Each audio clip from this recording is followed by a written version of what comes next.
Good evening and welcome to the Town of Cary Planning and Zoning Board meeting. Thank you for joining us tonight. I now call this meeting to order. Our board clerk, Julie Mitchell, will take roll call for this evening. Thank you, Chair. I will verbally confirm the following board members as present: Sal Camerata, Boshana Etten, Chris Johnson, Mike Roselli, Stephen Crutchfield, Sean McAndrew, Andy Coe, Jeff Moncrief, and Ken George. Thank you. Thank you. The Cary Community Plan will continue to be the guiding document for this board. Our role is to function as citizen advisors to the Town Council, who will make the final decision on all rezoning activity. Your citizen opinions based on the Cary Community Plan document play a very important role in advising our town leaders. While this is a public meeting, it is not a public hearing. There is no opportunity for the public to speak during this meeting.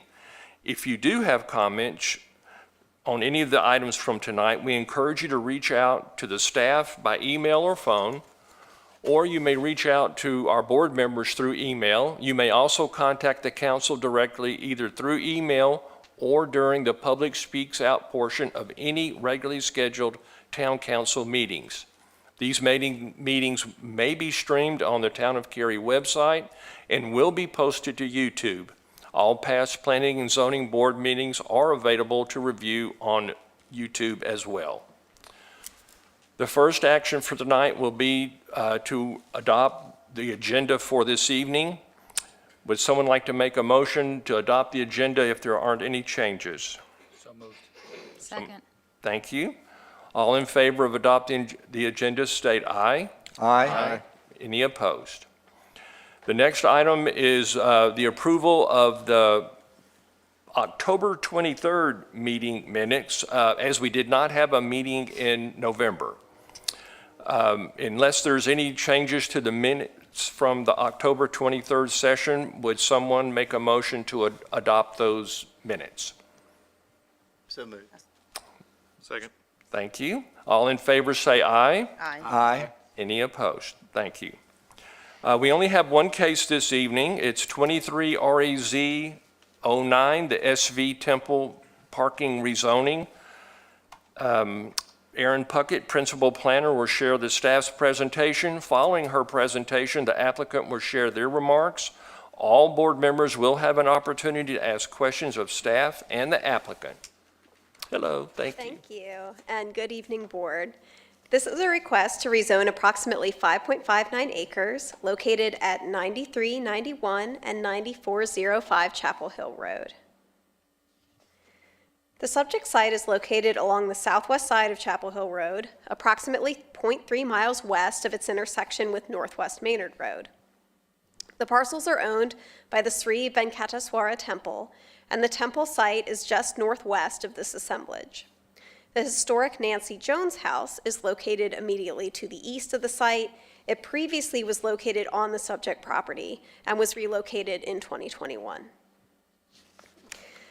For additional context, the Sri Venkateswara site began developing in the early 2000s.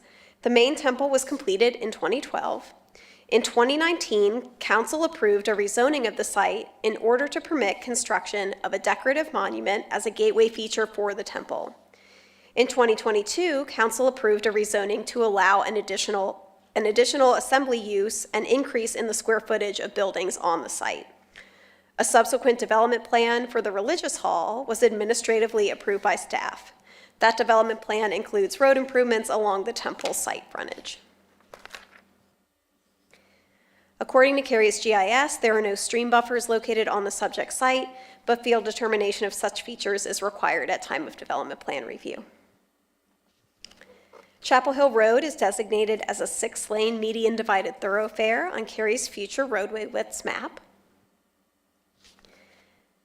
Chapel Hill Road is also served by Go Triangle Route 310, a regional route between the Cary Depot and Research Triangle Park. Chapel Hill Road is also under study as a potential rapid bus corridor between these areas. The Parks, Recreation, and Cultural Resources Master Plan does not propose greenway corridors within or adjacent to the site. However, a street side trail is proposed on Chapel Hill Road on the opposite side from the site. The site is currently zoned residential 40, R40, and the applicants propose to rezone the site to ONICU, office and institutional conditional use. The applicants have offered one condition to limit use of the assemblage to parking for uses on the adjacent property at 9455 Chapel Hill Road, which is the current Sri Venkateswara Temple site. An analysis of this request against the Cary Community Plan found that policies in the work, shape, and move chapters apply most directly. The work policy that discusses supporting a diverse workforce notes that varied housing types and land uses can help meet this policy. Providing for diverse cultural and civic uses helps address this. The use of the parcels for parking areas in support of adjacent assembly uses appears to be a reasonable use transition between the temple buildings and adjacent detached dwellings. We note that surface parking can have less than desirable visual impacts, although LDO-required buffers and landscaping will help soften this. However, regarding the move chapter, without a zoning condition committing to right-of-way dedication or road improvements, it cannot be guaranteed that these would be required, as the site could develop in a piecemeal fashion. Therefore, it is not clear that the policy tying transportation infrastructure to land use is fully met. The assemblage is designated as being within a traditional neighborhood on the Future Growth Framework map. Civic and institutional uses are supported as incidental uses in these areas. Staff facilitated a virtual neighborhood meeting for this request in September, and 14 members of the public participated. They noted concerns regarding traffic on Chapel Hill Road, site drainage, and impacts from noise and light. Since the neighborhood meeting, staff received several emails and 311 inquiries about the request. One email expressed concerns about light and sound on the site, concerns about traffic generation from the temple, as well as how the access points on Chapel Hill Road would function. Other communications included concerns with the existing parking situation on the site, which we do note the current rezoning request would help to address. A public hearing was held in October. There were no in-person speakers and 2 written comments, which asked about the required road improvements and sidewalk connections, expressed a desire for parking lot plantings, and noted concerns with traffic and parking related to the existing use. Council members asked for staff to verify that screening and landscaping would be required for any new parking areas, which staff confirmed. They asked about the ultimate right-of-way for Chapel Hill Road and whether sidewalk would be provided along the property frontage, and staff confirmed sidewalk would be part of any future road improvements for Chapel Hill Road. No changes have been made to conditions since the public hearing. Staff's preliminary recommendation is for consistency with the Imagine Cary Community Plan. Overall, the rezoning expands on an existing religious assembly use, and parking for the adjacent buildings appears to be a reasonable use transition. Staff would find the request more fully met move policies if some assurance as to the timeline of road improvements, such as sidewalk, was known. This concludes my presentation. Glenda Topp, the applicant's representative, is here to speak, and I'm available for your questions. Thank you.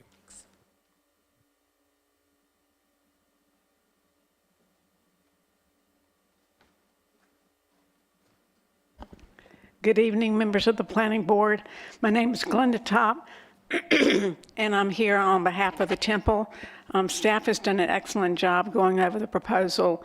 As was pointed out, there's one zoning condition, and it is to add parking in conjunction with the Temple. I think we all have heard concerns that have been addressed by adjacent property owners with the difficulty of parking and parking off-site. The additional parking spaces should alleviate the concerns of the citizens who live in the area. There'll be actually designated parking spaces for the people of the Temple. There were a couple of concerns raised at the public neighborhood meeting. Excuse me. They have been addressed. We reached out to the property owners who had concerns, and they felt comfortable with what we had to tell them. No one spoke at the public hearing, and with that, I'm here to answer any questions that you might have. Thank you. Thank you. Now is the time for board members to ask questions of the staff and/or the applicant, and we will start our questions with, well, we're not going to pick on you, Sal, don't worry. I can go. Johnny, you go first. How are you? My question is the idea to access the parking kind of both from the Chapel Hill Road side and also behind the temple, or they're going to try to flow all the traffic through behind the temple and kind of into that parking area on So- like busier? Yeah, that's a great question. So there is a lot currently that sort of ends where the site begins, so there could be access that way. There is the potential for an access point from Chapel Hill Road. If you can see in this image on the screen where Woodland Drive is shown across the street, it's likely that an entrance could be approved in approximately that location on their side of the street. So it is likely that they could also have an additional entrance point. That would be something that would be determined at development plan review, depending on the scope of the improvements as related to parking, how big the lot is, and whether it needed that entrance. Okay, thank you. So, Did we have any idea of the number of spaces that will be provided? I do not. The parking that they need today for the uses that have been approved so far on the existing site, the site to the west, are all parked on that site. So this would be in addition to that parking. They, under the zoning conditions as proposed, they could propose as few or as many as they felt they needed. Okay. But there's no frontage improvements proposed? So it depends on how the site develops. If they trigger a development plan, which would be more than 30 parking spaces, Okay. they would have to provide the frontage improvements. Okay. Because we don't know the scope, which is to the point, I think, your previous question, there could be a very small amount of parking. This could sit for a while. Perhaps they rezone it again in the future for other buildings. So we just don't know the timing. We could be left with a gap for a while. That's just sort of the unknown that's up in the air. But what I'm hearing, though, is that upon full development of the parcel, they would have the frontage improvements completed. Correct. Okay. Thank you. That's all I got. Actually, I don't have any questions. okay. Knowing, having just driven by there 30 minutes ago, and, recently been in that area when there was an event at the temple, there's a huge concern with traffic. Not so much parking now, but whatever parking is there, because it blocks effectively what is a 2-lane road supposed to go to a 6-lane road. So what, do we have, as far as conditions or land ordinance that actually makes that future development possible with this rezoning? Yes, so depending on how it develops, so if the rezoning gets approved, they can do any number of parking spaces on the site. If they have more than 30, that triggers right-of-way dedication and road improvements. That would be the trigger. So it really depends on how many spaces. So what happens if they do 29 and then 2 years later do 29 and then 2 years later do 29? My understanding is it's an aggregate, but I'm going to glance at my transportation colleague. I'm getting a nod. So I do believe it is an aggregate. So if they did 29 and then they do 2 more, then they would be on the hook for the improvements.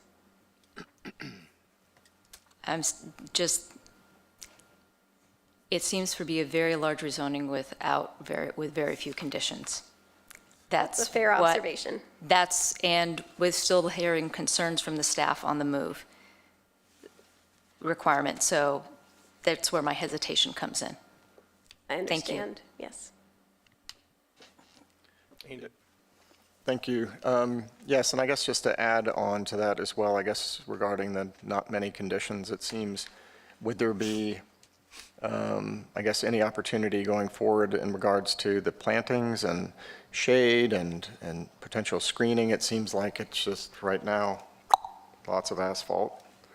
Right, and some of that will be required by the ordinance. So for example, the land development ordinance does require 1 canopy tree, a parking lot tree per every 7 spaces. Okay. It requires that they cannot have more than 14 spaces in a row without a landscaped island. Okay. And there are some vehicular area screening requirements as well. Okay, so just the basics, what's already in place. There's been no additional above and beyond, like, Correct, because currently, that's essentially a vacant field. There is Right. no paved parking area on the site today. okay. All right, thank you. No further questions. So, I'm sorry, I can't remember exactly how many acres this is, I read it earlier, but 30 spaces in relative to the size of the rezoning, I'm just trying to figure out how much of the space it is. And not being an engineer, Right. I don't know exactly how much area that would take up. This is a little over 5.5 acres. Right. So I don't believe that 30 spaces would be the ultimate build-out of the site, but you could be in a scenario where, for example, they could just recombine the amount of acreage of that 5.5 acres that they need with the temple, put 30 spaces on it, and kind of just leave the rest for something else in the future. Right, which they've all spoken to the conditions, but that's ultimately what I wanted to understand better is this specific use that we're reconditioning to, I mean, it's not dependent upon, but is there a bigger consideration of further development rather than a parking lot? Like, why do we choose this particular rezoning versus some other? Could we have had a parking lot with different zoning, that type of thing? I think that could actually be an excellent question for the applicant. They might be able to Okay. explain better what the future Okay, plans are. that's fine. So I was just curious about that. Okay.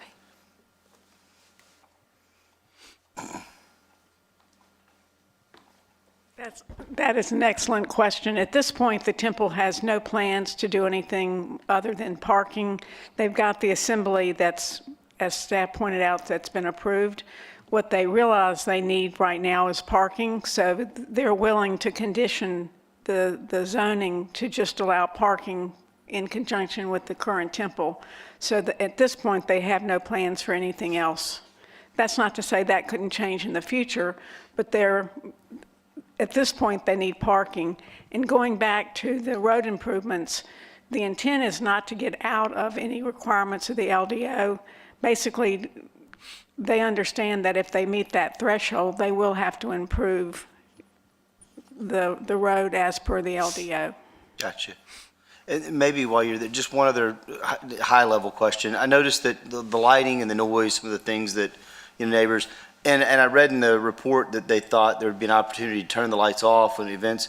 I mean, that's just, more often than not, parking lot lights aren't triggered by a switch, in my experience. But I just found that interesting that they could, if they have lights in the parking lot with buffers and trees, and they're going to be on a switch where they can turn them off? Well, I know that we talked about that at the neighborhood meeting, and that when the event is over, they can turn the lights off.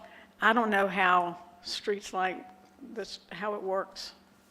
That may not be that important. I just found that an interesting dialogue when I read Right, through yeah, that. they did say that they would be willing to turn the lights off. Now, how that actually works, I don't know. Gotcha, But they did understand that the concern was the light pollution. gotcha. Thank you. Ken, go ahead. Yeah, let me say I worked with them on the previous rezoning, and I appreciate their willingness to work with the neighbors, as they have done a good job in working with the neighbors in the past, and I read that report as well. When you talk about egress and ingress on this lot, I think first off, we probably know, if you've been there during a big event, they were parking on this lot anyway with grass. And they used the Nancy Jones house driveway for access. Now, is the Nancy Jones, will that driveway not be eligible to be used to go out on the road, because it currently is, and they're currently using it to go out onto Chapel Hill Road? Yes, I'm going to ask my colleague Priyatham Kanda. He might be able to explain the access situation and the shared access a little more eloquently than I can. Thank you, Aaron. Good evening, Board. Priyatham Kanda in Transportation.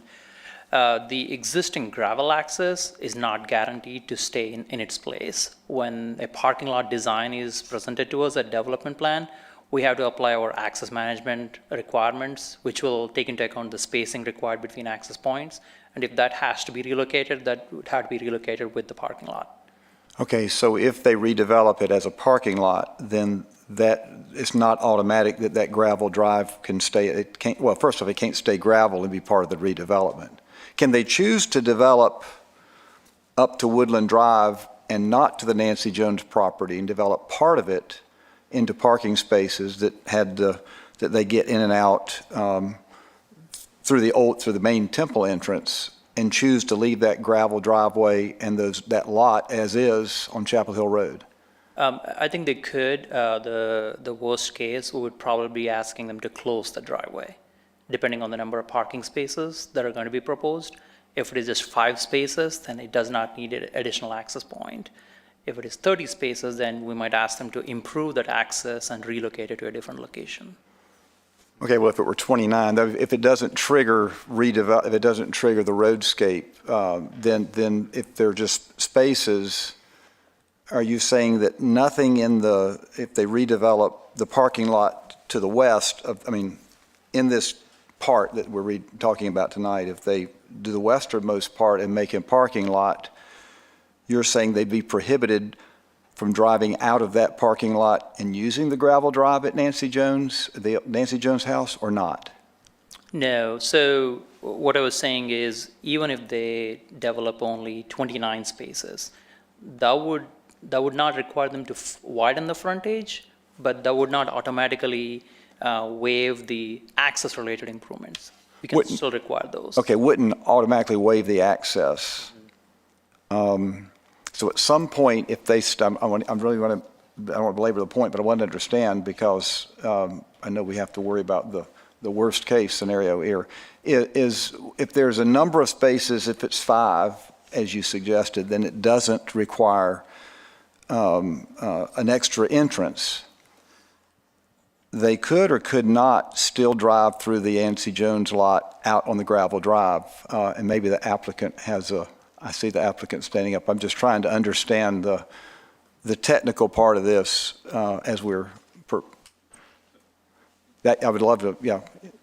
Hi, I'm Brandon Moore with the Site Group. My understanding is that since this is an NCDOT road and we're changing from a residential use to a commercial or institutional type use, we would have to get the driveway permit reapproved for any connection there. That gets my question. We're not just going to, use the gravel road. No, okay, that helps. And I think this does address this whole, let me see if I hate something else technical. I think it addresses the issue that some neighbors had before, because when there's an overflow of event, it would be muddy and there's cars all in the grass, and then they use the Nancy Jones. Even when the house was still there, the Nancy Jones driveway was used for people to get out, which probably was better than everybody backing up the other way. But it wasn't zoned as a parking lot. It was R40, and people were parking everywhere. And I think this is one reason they're before us tonight is to fix that issue. Let me see if I had something else. I think you answered about the build out won't be. It is a 6-lane. It's still 6-lane. Is that right? That is correct. It is still shown as a 6-lane section. Yes. Okay. I wonder how they're going to get past through Morrisville with 6 lanes by the railroad track. And then just a comment, I think it's interesting how we require pavement as if it's the only thing. There's no requirements for pervious surfaces here, and so obviously it makes a difference in stormwater and how everything's treated. But I also know that we have that gravel and other ways to park are going to be better on letting the water soak in. So I think it's just interesting that we insist on pavement and then collecting the water rather than allowing gravel and letting it soak in. It seems like we may be doing the wrong thing in some ways as we look at it, but that's all I had. Okay, thanks. Sal, any questions for the staff? Yeah, as it relates to capacity or, traffic and all that, is the capacity of the property dictated by the building and its use, or is it dictated by how much parking is actually built? So are we creating more parking? Are we creating more traffic, more people on the site just because we have more parking, or the parking is there because of the capacity of the buildings? Does that I believe making it's the, sense? I think I understand now, and I believe it's the latter in this case. So we understand the uses that are out there, including uses that are being built, the new assembly hall, even though they may meet the parking rates we have in the ordinance, we understand it's a huge trip generator. So any parking that's built on this site is going to be to support those uses, is helping to alleviate the traffic and the parking issues that have been communicated by some of the neighbors today. The parking on its own, we don't believe will draw more traffic. Okay, thank you. One more question. Yeah, go ahead. I've noticed that it's two parcels, right? Yes, And have they been recombined or not yet? they have not yet Okay. been recombined. So there's the 1 point something acres and then like a 5 or 4 something, Or right? something, Yeah. yeah. I'm just kind of wondering, do we start maybe with the 1 something area? That's a lot of acres. That gives you probably at least 100, maybe 100 parking spots, maybe less. But you know, you can do some math and look at it, but you get quite a bit of parking on an acre, I think. So I'm just kind of wondering, like, you know, do we kind of do this slowly? Do we give an acre and then see what happens? Because I have a feeling that this might be rezoned to something else after we allow it to be parking. They're gonna come back and they're like, we want something else. So I'm just wondering, I don't know, I have questions about, you know, can we do this as gradual instead? It's a fair question, and ultimately, it would be up to the applicant for what geographic scope they wish to have included in their rezoning application. We can't really control that. And to your point, if they did want to come back and do additional uses that are otherwise allowed in the O&I district, like an additional assembly use, they would have to come back and rezone anyway. So if they only end up using half the site for parking and decide we want to put another structure on half, they would come back to council, come back to you with that additional ask. So there is that level of protection there, that they couldn't just come back in and do parking plus another allowed O&I use. They would have to get a rezoning, whether they include the full acreage today or not. Good. Well, anecdotally, and I don't know, it's a chicken or egg, Sal asked a good question. But as we know, people tend, whether any kind of assembly, if there's no place to park, people may not go, and if there's places to park, people may go. So I don't know that it's fair to assume that just because there's a certain size building, that more people won't come if it's easier to park. Because that's my experience at other industrial or office building places, because people won't rent an office building. If the parking lot seems full all the time, they won't rent there. So it's the same thing here. And I think that's a fair comment. We do understand that induced demand can be a thing. In this case, just to give you some additional context, some of the comments that we have heard from nearby residents is that parking is occurring off-site, you know, in other neighborhoods and things like that. So for this particular case, we believe there are people coming to the site who are maybe having to park off-site, which could potentially cause issues. So giving some additional space where they can accommodate those additional drivers. In this case, it seems like they're getting more vehicles coming there than they can accommodate currently, so. I really appreciate that, because I think if you think about some of the elementary schools where there's lines of cars out into the street, if they'd had a bigger parking lot, then the lines could be held in the street. We wouldn't have we wouldn't have a problem with people parking on neighborhood streets. So this is a big plus for the neighbors, I believe. Okay. Can we just revisit the buffers just for a second? Could you remind me, what will the buffer be on Chapel Hill Road? I mean, it's awesome to drive by and see the beautiful Roger Goporium, but I don't know about the parking lot. So what will they, today, with what we're talking about just with this rezoning, what will they be required to put?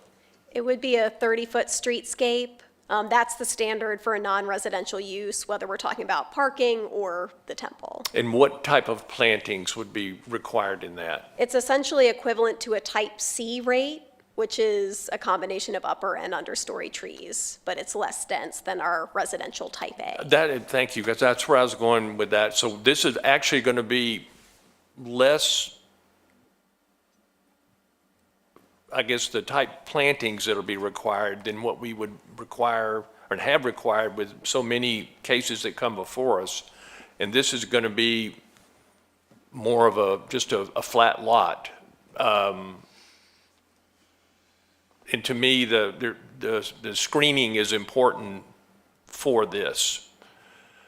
But that's all that the town's going to be able to require at this point in time. Right, that's the only LDO requirement would be that type C 30-foot streetscape. Okay.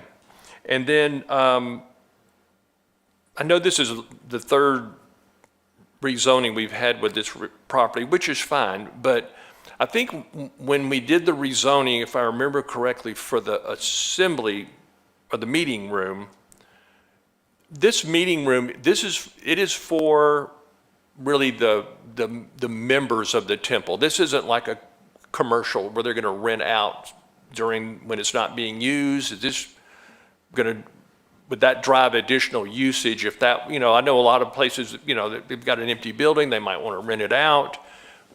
Do we know if that's the case here, or is this strictly going to be for the members?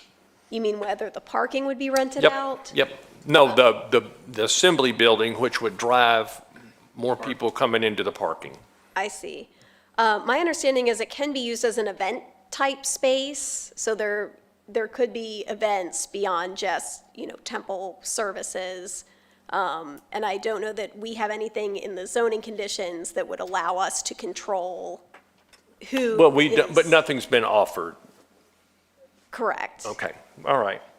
I think that's really all the questions. Everything else has been asked. But any other final questions from board members? Go ahead. Real quick, what about the buffer on the east side against the relocated house? Yes, so that would be a 20-foot type B buffer Okay, against the Nancy Jones house. okay.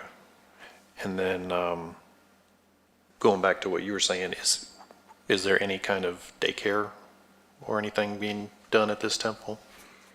My understanding is that the zoning currently would not permit that. Okay. Any other questions from board members? Okay, thank you. Thank you. Okay, we'll close the questions. Would anyone like to make a motion for 23 REZ09 SV Temple parking rezoning? I will. Go right ahead. A motion to find consistent with comprehensive plan. I move the board find case number 23 REZ09 is consistent with the comprehensive plan and all other applicable plans for the reasons set forth in the staff report, presentation, and discussion by us, the Planning and Zoning Board. Would someone like to second? Second? Okay, thank you. Ken, since you made the motion, any comments?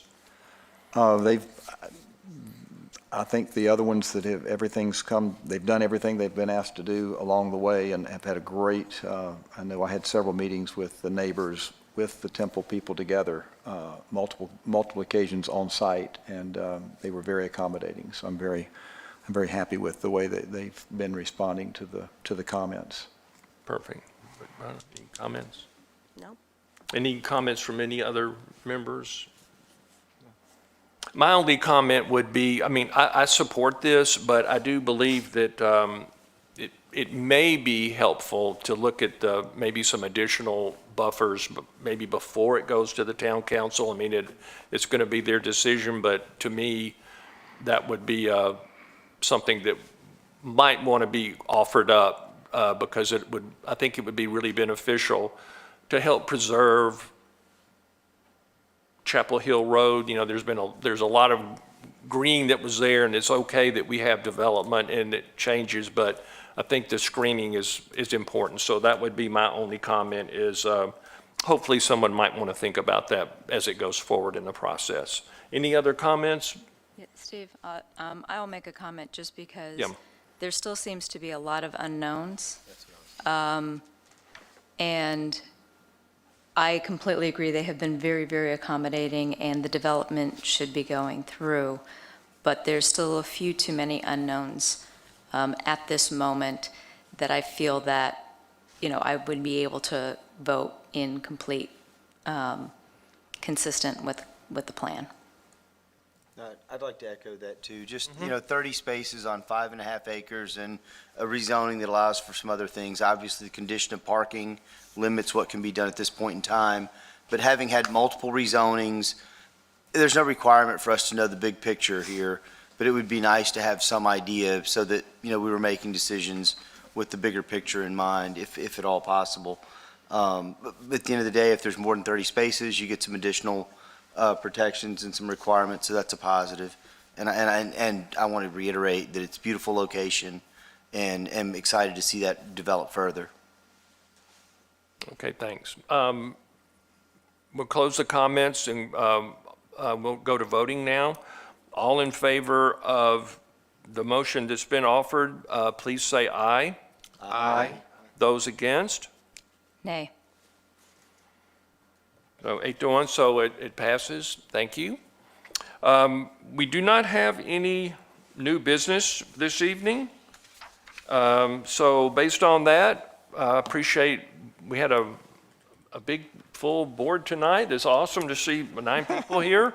And I hope everyone has a great holiday, and we'll see you in January. So meeting adjourned.